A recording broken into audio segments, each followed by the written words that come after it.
Well, today is April the 15th. It is a Thursday, and it is my privilege to come to you again today with today's devotional commentary. Our scripture reading is Numbers chapter 11 and Numbers 12, and the title of this devotional is The Lord Heard It. Well, let me bring you up to where we are in our study. In Numbers chapter 10, Israel had finally set out on the journey from Mount Sinai, where they had been encamped for a year, and are beginning to make their way to the Promised Land.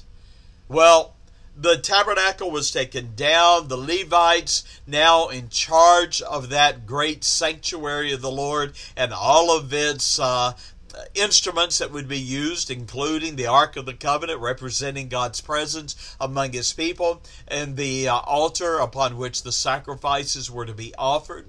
And so they journeyed with the ark leading the way, with the cloud of the Lord's presence among them, and they journeyed 3 days. Well, Numbers 11 is a wake-up, for the theme of that chapter is this: the complainers and God's judgment. Now, Israel, having accepted the terms of their covenant with God, represented in the law and the commandments, had observed the Passover, and they set out on their journey in the manner the Lord had ordained. And yet, after only 3 days, the people began to complain. Verse 1 of Numbers 11 says, "It displeased the Lord heard it, His anger was kindled, the fire of the Lord burnt among them, and consumed them that were," now listen, "in the uttermost parts," or the outskirts of the camp. Wow. How swift the judgment of the Lord fell upon the people. Why? What did their complaints reveal that the Lord's anger was kindled? Well, their complaints revealed, first of all, their disloyalty to the Lord. He had cared for them for the last year. They had agreed to the law and the commandments, and now, even in their complaints, they were denying their relationship with the Lord. Another is it revealed their ingratitude for all that He had provided. And so the people, in their suffering, they cried out to Moses, and Moses prayed unto the Lord. And we read, in God's grace, the fire was quenched. Now notice in verse 1, where the fire of God's judgment began. It began in the uttermost or the outermost parts of the camp. You see, those people who were the furthest away from the ark and the tabernacle representing God's presence, those who were the furthest away were the first to complain. Numbers 11 and verse 4 reveals the nature and the character of those people upon whom the fire of God's judgment fell. For we read, "And the mixed multitude that was among them fell a-lusting." The children of Israel also, they began to weep, and they said, "Who shall give us flesh to eat?" Now, this mixed multitude, who were they? Well, they were non-Hebrews. They were not descendants of Abraham, Isaac, nor Jacob. They were the ones that left Egypt with Israel, but they were not numbered or named among the Hebrews. And they introduced a contentious spirit in the camp. And they began to ask, "Who shall give us flesh to eat?" And they lusted for the foods of Egypt in verse 5. You see, they had come to despise the manna of God that He provided every day. And in so doing, not only rejected the provision, but they rejected the provider Himself. And hearing the complaints of the people weeping, Moses mauled to the Lord in a series of self-focused questions. You might read those in Numbers 11 and verse 11 through 13. You see, Moses was exasperated, overwhelmed, despairing, and he cried unto the Lord this complaint: "I am not able to bear all this people alone, because it is too heavy for me." Well, with loving compassion, the Lord directed Moses to choose 70 leaders from among the 12 tribes who would share His burdens.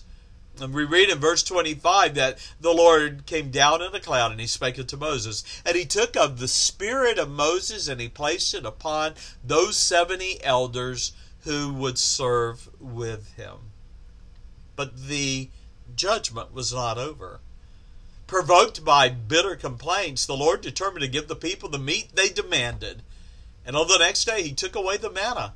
And for the next 30 days, they had nothing but meat to eat. The Bible tells us and reveals that it was quail. In their lust for flesh, the people gorged themselves and became sick. And the Lord smote them with a very great plague. Now that brings us to Numbers 12.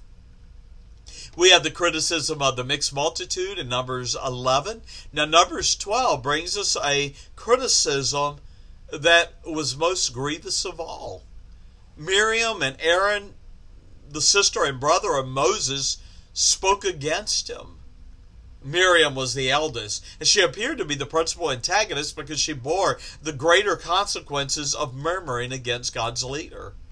You know, I've learned in my years of ministry that minor disputes are often the cover for deeper sins, and this was especially true with Miriam and Aaron. Now, verse 1 of chapter 12 reveals the initial challenge to Moses' leadership, his authority, was concerning an Ethiopian woman whom Moses had married. Now, we do not know why they objected to the Ethiopian woman. We do know Genesis chapter 2 and verse 24 reveals that the sanctity of marriage is between one man and one woman. But verse 2 reveals to us of Numbers 12 that the core issue of their reproach of Moses was revealed in this question. Hath the Lord indeed spoken only by you, Moses? Hath he not spoken also by us? And the Lord heard it. You see, they were provoked by their jealousy, their envy of Moses' position with the Lord and over his people. And they challenged his authority. But the Lord heard it. Verse 3 of Numbers 12 reveals that Moses had become a very meek man. Meek doesn't mean weak. It means a strength that's under control. And perhaps his response appeared to be weak regarding Miriam and Aaron. I understand being wounded by those that you love. But the Lord would not allow this complaint to go unchecked, for he had heard it.